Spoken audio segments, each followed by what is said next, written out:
नारायणे नमः। श्री स्वामी हरिदास विजयतीर्थराम। आज शरद पूर्णिमा और ब्रज में शरद पूर्णिमा का सीधा संबंध मेरे ठाकुर की रासलीला से। और रासलीला भैया, इसे समझना बड़े बड़ों के लिए बड़ा ही दुष्कर, जब तक वे स्वयं ही न जना दें। यह बुद्धि का विषय नहीं है, तर्क का विषय नहीं है। लौकिक बुद्धि से अलौकिक को कभी नहीं समझा जा सकता। यह तो स्वामिनी किशोरी जी कृपा करें, यह नंद किशोर तो कुछ हृदयंगम हो सकता है, और उनकी कृपा से रसिकों ने अनुभव किया है। स्कंद पुराण के विष्णु खंड में श्री भागवत महात्म्य का वर्णन है। उसमें व्यास जी महाराज ने रासलीला के संबंध में जो कहा है, आज उसी के बारे में कुछ बात। व्यास जी कहते हैं, हम श्री कृष्ण को नमस्कार करते हैं क्योंकि यह नमस्कार सर्वदा भक्ति रस की प्राप्ति कराने वाला है। वह भक्ति रस श्री कृष्ण को प्रणाम करने से ही कैसे प्राप्त होगा? भैया, अवश्य मिलेगा, क्योंकि श्री कृष्ण अनंत सुख की वृष्टि करते हैं। उनके स्वभाव के बारे में बात करने से ही हम इस बात को समझ सकते हैं। श्री कृष्ण का निस्वरूप है सच्चिदानंद घन। वे नित्य हैं, ज्ञान घन हैं और आनंद घन हैं। यही उनका स्वरूप लक्षण है, यही उनका परम भाव भी है। स्वरूप से जो सच्चिदानंद घन है, वही इधर तटस्थ लक्षण से इस विश्व की सृष्टि, स्थिति और संहार के हेतु भी हैं। वही श्री कृष्ण एक ही काल में निर्गुण, सगुण, आत्मा और अवतार हैं। उन श्री कृष्ण को हम भक्ति रस की प्राप्ति के लिए नमस्कार करते हैं। शांडिल्य ऋषि राजा परीक्षित और राजा ब्रजनाथ से कहते हैं, हे नृपदय, ब्रज भूमि जनित रहस्य को ध्यान देकर सुनो। ब्रजन शब्द से व्याप्ति का बोध होता है। व्यापन करने के कारण इसका नाम ब्रज है। तो फिर ब्रजलीला का अर्थ क्या है? जो सर्वव्यापी है उसी को ब्रज कहा गया है। यही उन महाविष्णु का परम पद है। यह ब्रज ही गुणातीत, परब्रह्म, व्यापक, सदानंद, उत्तम ज्योति एवं मुक्त पुरुषों का अव्यय पद है। अच्छा, यदि ब्रज परम पद है तो फिर श्री कृष्ण क्या हैं? उस ब्रज में नंदात्मज श्री कृष्ण मूर्तिमान, सदानंद, देहधारी हैं। वे आत्मा में ही रमण करते हैं, इसलिए उन्हें आत्माराम कहते हैं। वे काम ना करते ही सारे पदार्थों को प्राप्त कर लेते हैं, अतः आप्त काम हैं, और वे प्रेमी जनों को अनुभव के द्वारा ज्ञात होते हैं। श्री कृष्ण आत्माराम हैं, परंतु वे रमण किस आत्मा में करते हैं? श्री कृष्ण की आत्मा कौन है और फिर श्री कृष्ण कौन आत्मा है? आत्मा तु राधिका तस्य तयेव रमणादसौ आत्माराम तया प्राज्ञे प्रोच्यते गुण वेदी भी। श्री कृष्ण परमात्मा हैं और इन परमात्मा की आत्मा है श्री राधिका जी। श्री कृष्ण श्री राधा के साथ रमण करते हैं, इसलिए इस रहस्य को जानने वाले प्राज्ञ पुरुष उन्हें आत्माराम कहते हैं। परमात्मा का आत्मा क्या है? महाकाश से घटाकाश का जो संबंध है, वही संबंध है श्री कृष्ण और राधा का। दोनों हैं एक ही, परंतु उपाधि भेद से पृथक हैं, क्योंकि यदि ऐसा ना हो तो फिर लीला कैसे हो? हैं वे अपने आप ही, परंतु एक उपाधि के आच्छादन से आच्छादित होकर मैं कुछ और हो गया हूं, यह उनका उल्लास है, यही उनकी लीला है। तो भैया, फिर श्री कृष्ण आत्म काम कैसे हैं? इच्छा मात्र से ही इन्हें गो, गोप और गोपिका प्रभृति काम में वस्तुएं प्राप्त हैं। यही नहीं, सारी विहार की वस्तुएं नित्यहीन के पास रहती हैं, इसलिए आप्त काम है। आत्मा के साथ परमात्मा की लीला तथा परमात्मा की समस्त विहार वस्तुएं नित्य हैं। क्या इस सब को लोग समझ सकते हैं? नहीं भाई, इस रहस्य को सब लोग नहीं समझ सकते। इनका यह रहस्य प्रकृति के परे है। प्रकृति के साथ खेलना इनकी दूसरी लीला के द्वारा अनुभूत होता है। तो वह दूसरी लीला कौन सी है?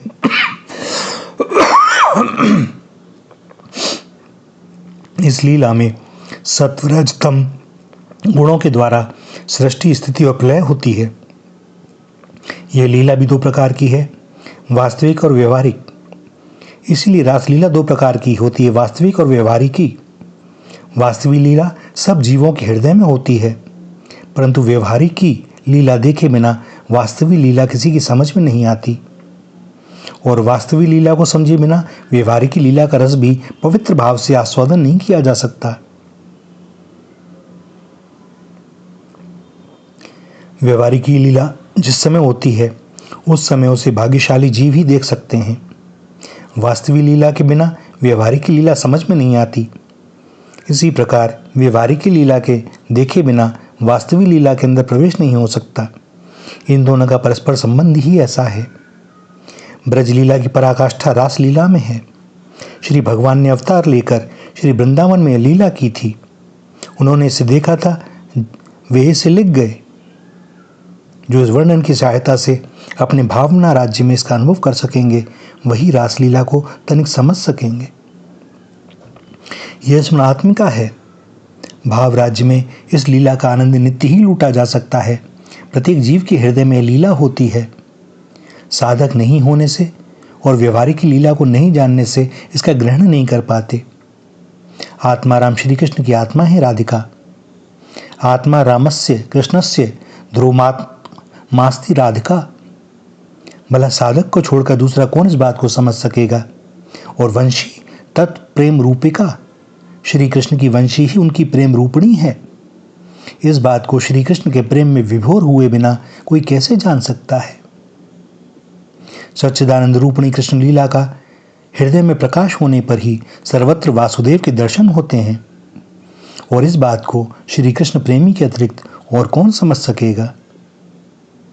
जो उनकी कृपा से उनको समझ गया, वह देख लेता है कि उसकी आत्माएं मन जो कुछ भी है वह सब श्री हरि के अंदर ही अवस्थित है।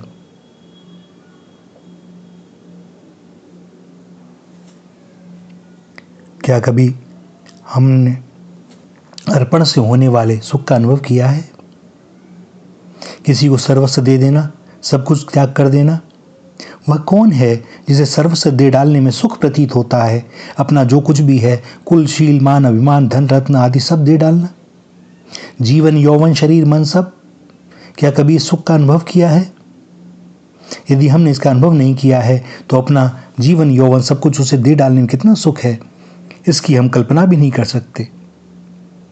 और जब इसकी कल्पना नहीं कर सकते तो हम रासलीला को समझेंगे कैसे? ब्रजांगनाओं ने सब कुछ दे डालने के लिए साक्षात माया मनुष्य को प्राप्त किया। पूर्व जन्म में श्री राम अवतार में जिन्होंने उग्र तपस्या की थी, उन्होंने दंड कारण में ऋषि देह से तपस्या करते करते शरीर को अस्थि चर्मा वशिष्ठ कर दिया। श्री भगवान रामचंद्र के श्री विग्रह को देखकर आलिंगन करने की अभिलाषा उन जिन ऋषियों के हृदय में उठी, शुष्क देह से आलिंगन करने पर संभवतः दिव्य रस का आविर्भाव न होगा। इसी विचार से भगवान श्री राघव जी ने उन्हें अति सुंदरी गोपियों का शरीर प्रदान कर श्री कृष्ण रूप में आलिंगन किया। शरद की शोभनीय यामिनी का आगमन हुआ। यह शरद पूर्णिमा की रात्रि बड़ी सुखमय रजनी थी। नीचे मल्लिका स्फुटित हो कुंज कानन को धवलित और सुरभित कर रही थी, और ऊपर आकाश में शशिधर शोभा पा रहे थे। शरतकालीन सुधाकर निर्मल आकाश में भी उठ ही रहे थे।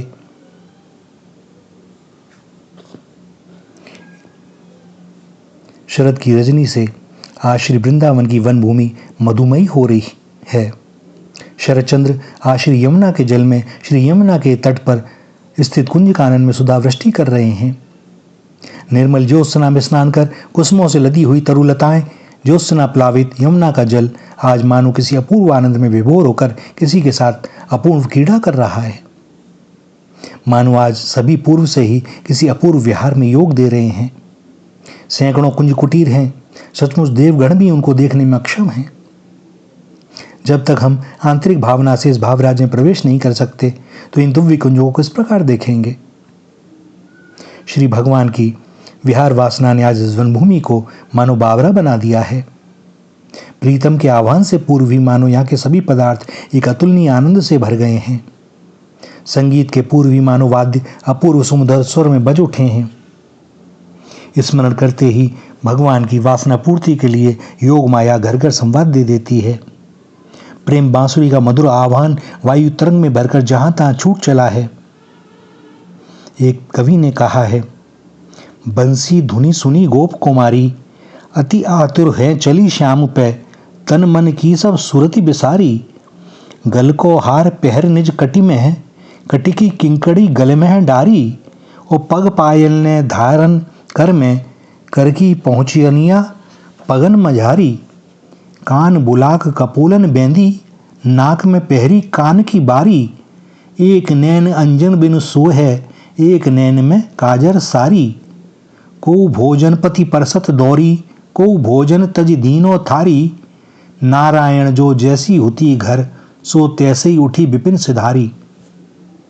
श्री वृंदावन में यह रासलीला सदैव से होती है, अनेक बार होती है, अनेक समय होती है।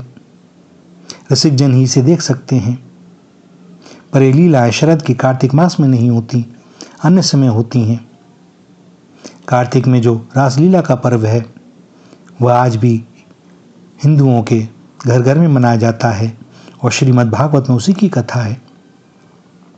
भागवत में कहा है कि जिस प्रकार बालक अपनी प्रतिबिंब के साथ क्रीड़ा करता है, उसी प्रकार श्री भगवान रमापति ने बहुधा विभक्त आत्मस्वरूपिणी ब्रज गोपिकाओं के साथ रासलीला करने के लिए आज इस सुखमय रजनी में सुंदर यमुना पुलन पर प्रेम बांसुरी से संकेत ध्वनि की। उसी आनंदोदीपक मधुर मुरली का स्वर सुनकर ब्रज गोपियां अपने चलने की बात परस्पर किसी को न कहकर रसमय के निकट जाने के लिए तैयार हो गईं। किसी एक के भाव राज्य को दूसरा कैसे जान सकता है, इसी से किसी को बिना जनाए ही सब अलग अलग जाने के लिए तैयार हो गईं।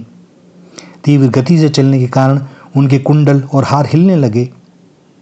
कोई दूध दोह रही थी, पर श्री कृष्ण के आह्वान को सुनते ही उसे छोड़कर भाग छूटी। कोई चूल्हे पर उफनता दूध छोड़ गई, कोई पका दलिया बिना उतारे ही निकल पड़ी। कोई कपड़े पहन रही थी, कोई अपने छोटे बच्चे को दूध पान करा रही थी, कोई स्वामी की सेवा में लगी थी। परंतु जो जिस कार्य को करती थी उसे वैसे ही त्याग कर चल पड़ी। कोई भोजन करने बैठी थी, ग्रास हाथ का हाथ में रह गया। कोई अनुकूल लेपन कर रही थी, कोई आंखों में सुरमा लगा रही थी, एक आंख में लगा दूसरी में लगना रह गया और वे दौड़ चली। कोई वस्त्र अलंकार पहन रही थी, परंतु जल्दी में नाक का गहना कान में पहन लिया और चल पड़ी। उनके पिता पति भ्राता मना करने लगे, परंतु वे न रुकी। प्रेम में प्रभु का एकांत आह्वान सुनकर कौन रुक सकता है। जो घर से बाहर न निकल सकी, वे अधकुली आंखों से तन्मय होकर श्री कृष्ण का ध्यान करने लगी। चित्त तो पहले से ही उनमें निमग्न था। अब श्री कृष्ण के आह्वान को सुनकर भी न जा सकने के कारण उनके प्राण व्याकुल हो गए। दुस्सह विरह संताप में उनके सारे पाप नष्ट हो गए और मन ही मन भगवान श्री कृष्ण के ध्यान और प्रीतम के आलिंगन करने के सुख संभोग से उनके सब कर्मों का आत्यंतिक क्षय हो गया। पाप पुण्य दोनों नष्ट हो गए तो फिर देह कैसे रहती। गोपियां मुक्त हो गईं। गोपियों ने श्री कृष्ण को अपना परम कांत समझा था। अद्वैत का ज्ञान तो उनमें न था, फिर उनकी संसार से मुक्ति क्यों हुई? भैया क्यों नहीं होगी? उसी अद्वैत ज्ञान स्वरूप परम देवता को शिशुपाल रावण और हिरण्यकशिपु ने शत्रु भाव से जाना था। परंतु जब वे भी संसार से छूट गए, तब जो उनमें परम प्रेम करती थी उनके लिए क्या कहना। जो एक ही काल में निर्गुण सगुण आत्मा और अवतार हैं, उनके किसी भी रूप का प्रकाश हो वह भक्तों के कल्याण के लिए ही होता है। काम से, क्रोध से, भय से, स्नेह से, भक्ति से, जिस किसी संबंध से चित्त जब अच्युत के चिंतन में निमग्न हो जाए, नमक की पुतली जैसे समुद्र की थाह लेने जावे, चित्त जब उत्पत्ति स्थान में पहुंचता है, तब वह वहां की तन्मयता प्राप्त कर सहज ही उसी रूप में ढल जाता है। जब भगवान की कृपा से स्थावर जंगम मुक्त हो जाते हैं तो ब्रजांगनाओं की तो बात क्या। ब्रज गोपिकाएं श्री कृष्ण के पास आईं और तब श्री कृष्ण उन्हें वाक् चातुर्य से वैद्य धर्म का उपदेश करने लगे। जिस भगवान में सारे धर्म कर्मों का पर्यवसान हो जाता है, उनको प्रत्यक्ष प्राप्त करने पर भी यदि किसी को विधि निषेध का संस्कार रह जाए तो उनकी प्राप्ति कहाँ हुई। और भगवान ने इसी संस्कार के क्षय को करने के लिए वाक् चातुर्य आरंभ की। वे बोले, हे महाभागाओ, तुम सुख से तो हो, मैं तुम लोगों का क्या इष्ट साधन कर सकता हूँ। ब्रज तो कुशल से है। इस भयंकर रात्रि में और इस वनभूमि में जहाँ अगणित भयंकर प्राणी विचरण करते हैं, तुम क्यों आई हो। जाओ, ब्रज को लौट जाओ। अबलाओं का इस प्रकार ऐसे स्थान में रहना उचित नहीं। तुम्हारे पिता, माता, पुत्र, भ्राता, स्वामी तुम लोगों को घर में न दिखकर जहां तहां खोज रहे होंगे। तुम यह क्या कर रही हो। अपने बंधुओं के मन में क्यों आशंका उत्पन्न कर रही हो। गोपियों ने ईषत् प्रणय कोप से दूसरी ओर दृष्टि फिरा ली। फिर वे सोचने लगी, ऐसी सुंदर भूमि है, फिर तुम तो जगतपति हो ना, तब क्या तुम्हें प्राप्त करना भी दोष है। भगवान फिर कहने लगे। इस बार उन्होंने भय नहीं दिखाया, कहने लगे, यह कुसुमित कानन पूर्ण चंद्र की रजत किरणों से रंजित है। यमुना नील की लीलागति के द्वारा कंपायमान तरुपल्लवों से युक्त इस कुसुमित कानन की कैसी अपूर्व शोभा हो रही है। यदि तुम इसे देखने के लिए आई हो तो यह देखना हो गया, आप घर लौट जाओ, विलंब ना करो। तुम सती हो, घर जाकर पति सेवा करो। तुम्हारे वत्स और बालक तुम्हारे बिना रुदन कर रहे हैं। यदि तुम्हारा चित्त मेरे प्रति स्नेहवश होने के कारण तुम यहाँ आई हो तो इसमें दोष की कोई बात नहीं, क्योंकि मुझे सभी प्राणियों का प्रेम प्राप्त होता है। किंतु हे कल्याणियों, अब जाओ, निष्कपट भाव से स्वामी और स्वजनों की सेवा करो, संतान का भरण पोषण करो, यही स्त्रियों का परम धर्म है। भगवान के इस अप्रिय वाक्य से गोपियां बहुत दुखी हुईं और शोक में डूब गईं। लंबे लंबे श्वास लेने लगी, होश सूख गए। वे अत्यंत दुखी और अवनत मुख से चरणों द्वारा भूमि को कुरेदने लगी और काजल युक्त अश्रु धाराओं से हृदय के कुमकुम को धोती हुए चुपचाप वहां खड़ी रहीं। वे कृष्णानुरागिणी थीं, उन्हें अन्य कोई अभिलाषा नहीं थी। वे लोक परलोक सबका त्याग कर चुकी थी। मन ही मन कहने लगी, इतने दिनों तक जिनके प्रेम के लिए वर्णाश्रम धर्म का पालन किया, स्त्री सती क्यों बनती हैं। स्वामी के अंदर तुम्हें पाने के लिए वह पुत्र कन्या का पालन पोषण क्यों करती है। उनके अंदर तुम्हें देखकर तुम्हारी प्रसन्नता के लिए जब पूजा क्यों किए जाते हैं। तुम्हें साक्षात पाने के लिए ही तो। कर्म तो गौड़ है, मुख्य तो आपकी प्रसन्नता है। फिर जब आप स्वयं साक्षात मिल जाते हो तब स्वामी, पुत्र, कन्या, अतिथि, स्वर्ग सब आपके अंदर अपने आप ही आ गए। और अब जब हमने तुम्हें प्राप्त कर लिया तो तुम्हारे अतिरिक्त अन्य कोई अलग कहाँ से रह गया। आपसे बढ़कर हमारा कौन अपना है। आप ही तो हमारे सभी संबंधियों के सर्वस्व हो, सबके ही सब कुछ हो। और आपको प्राप्त करने पर क्या फिर कुछ प्राप्त करना बाकी रह जाता है। क्या कोई जाग जाए तो स्वप्न बाकी रह जाता है। भगवान के मुख से निष्ठुर वचन सुनकर गोपियां कुपित हो गईं। कोप से कंठावरोध हो गया। आंसू भरी आंखों को पहुंचते हुए गदगद वाणी में उनमें से एक ने कहा, प्रभु, ऐसे निष्ठुर वचन कहना आपको शोभा नहीं देता। हम सारे विषय विभव को छोड़कर आपके चरण मूल का भजन करती हैं। आप स्वतंत्र सत्य हो। यह सत्य है कि पति, पुत्र और स्वजनों की सेवा नारी धर्म है। हे धर्म, तुम्हारा यह उपदेश शिरोधार्य है। इस उपदेश को देने वाले स्वतंत्र ईश्वर आप ही हो। फिर आपकी सेवा से क्या हमारी पुत्र, पति, पुत्र आदि की सेवा नहीं होगी। आप ही तो शरीरधारियों के प्रीतम बंधु हो। आप ही तो सबकी आत्मा हो और सबको नित्य प्रिय हो। शास्त्र कुशल व्यक्ति तुम आपसे ही तो प्रेम करते हैं। पति, पुत्र आदि के देह तो दुखदायक हैं, उनसे क्या होगा। आप तो सबकी आत्मा हो।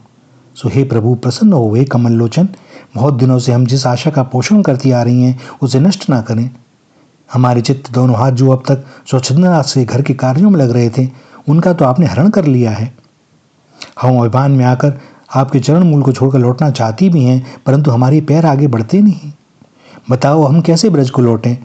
कहो, यदि तुम ही उपेक्षा करते हो तो हम क्या करें। आपकी हास्यमयी दृष्टि और मधुमेह गान ने हमारे प्राण और मन को आपकी संग लिप्सा के लिए उन्मत्त बना दिया है। आप अपने अधरामत की धारा से हमारे हृदयानल को शांत करो। आपको भजने पर क्या काम कहीं रह सकता है। हे सखा, यदि तुम वंचित करते हो तो हम विरहानल में दग्ध देह होकर आपके चरणतल की सन्निधि प्राप्त करेंगे।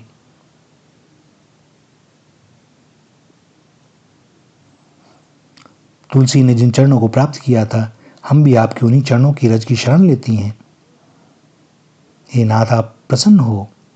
आपकी उपासना के निमित्त हमारे पास जो कुछ था वही लेकर आज हम यहाँ आई हैं। हमें आपकी दासी बनने दो।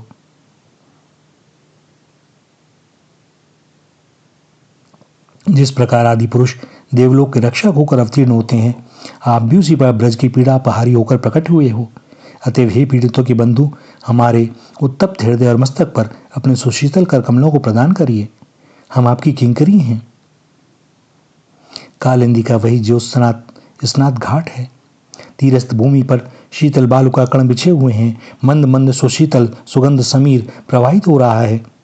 भगवान ने अबोर परीक्षा नहीं ली। उन्होंने गोपिकाओं की आशा पूरी की। गोपिकाओं से परिवेष्टित होकर वह तारकाओं से गिरे हुए शशांक की भांति दीप्ति प्राप्त करने लगे।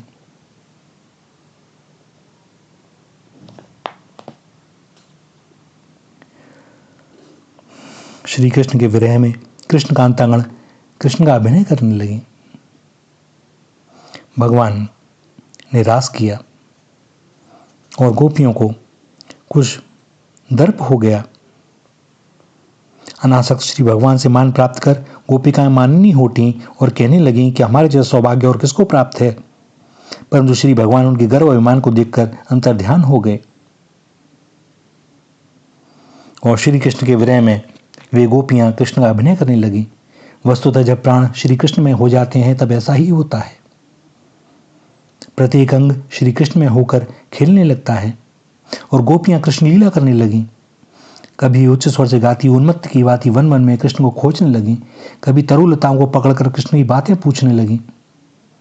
जब उन्होंने श्री कृष्ण को प्राप्त किया था तब तो उनका प्रेम एक आधार में आबद्ध था, एक केंद्र पर एकत्रित था।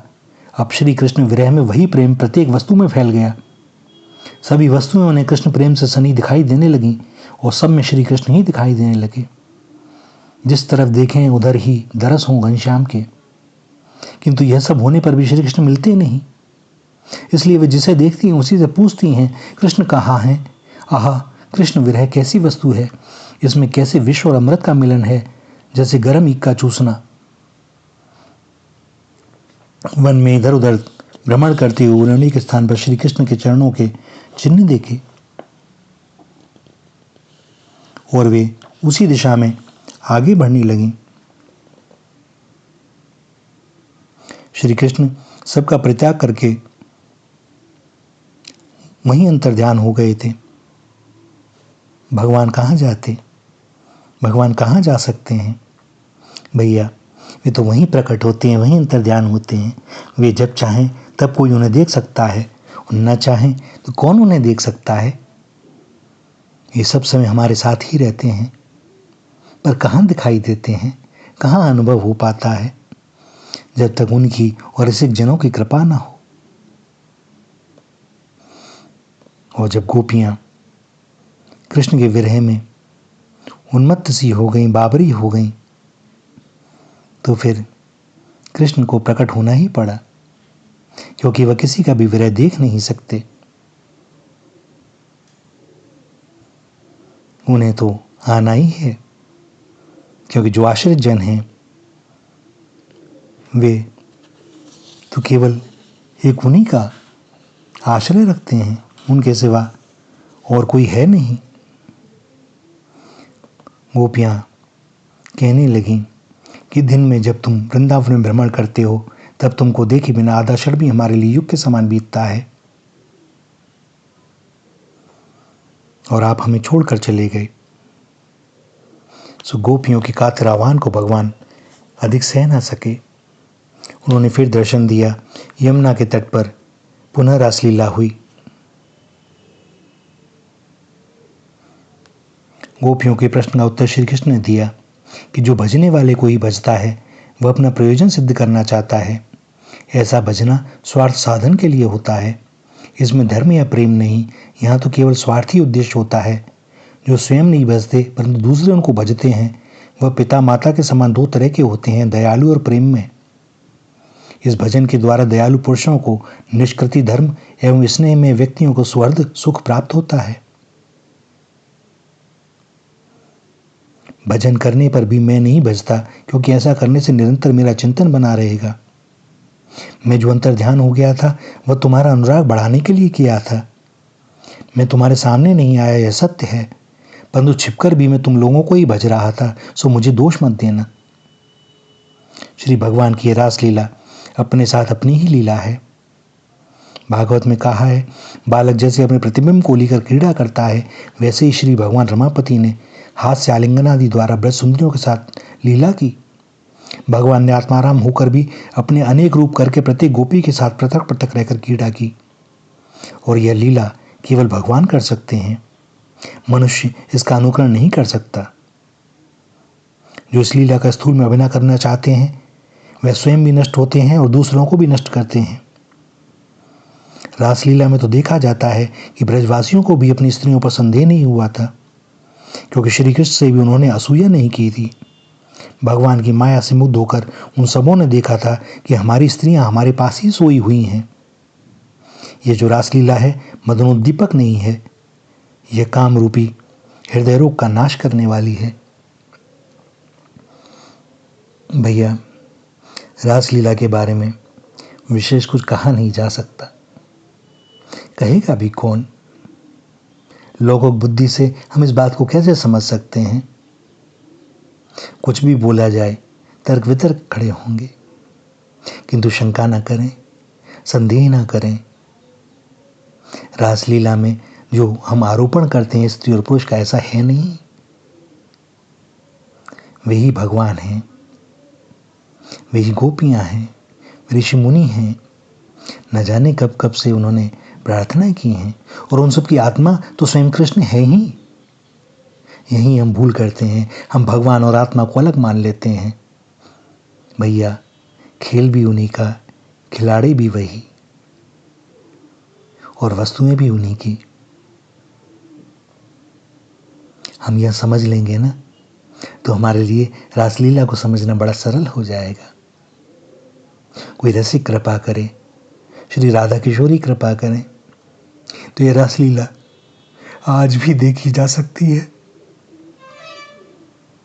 श्री धाम वृंदावन में नित्य रास होता है, नित्य रास होता है।